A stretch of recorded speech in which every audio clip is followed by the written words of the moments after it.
Hi everyone, মোৰ অন্যটা ভিডিঅ'লৈ আপোনালোকক স্বাগতম জনালো। আহকচোন আজি একেবাৰে সহজ পদ্ধতিত মিল্ক শ্বেক বনাও।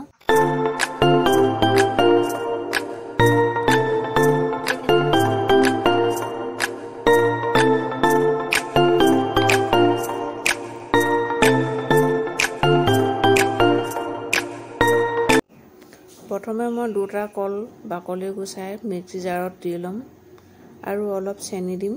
আপোনালোকে চেনিৰ পৰিৱৰ্তে মৌ দিব পাৰে।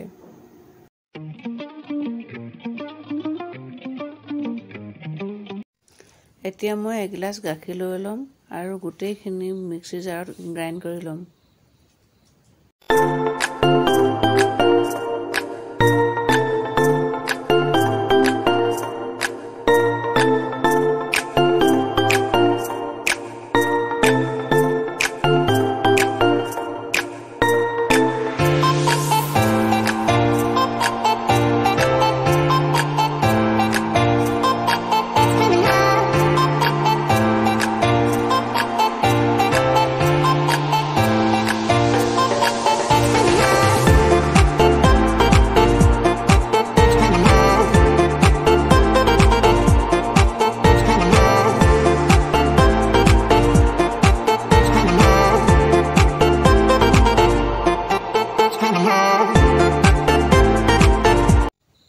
এতিয়া আমাৰ বানানা মিল্ক শ্বেক তৈয়াৰ হৈ গ'ল।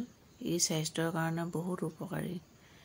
আপোনালোকে যদি মোৰ ভিডিঅ'টো ভাল পালে প্লিজ লাইক কমেণ্ট আৰু শ্বেয়াৰ কৰি দিব। ভিডিঅ'টো যদি ভাল পালে আগলৈও এনেকৈ ভিডিঅ' পাই থাকিবৰ কাৰণে ছাবস্ক্ৰাইব কৰি দিব।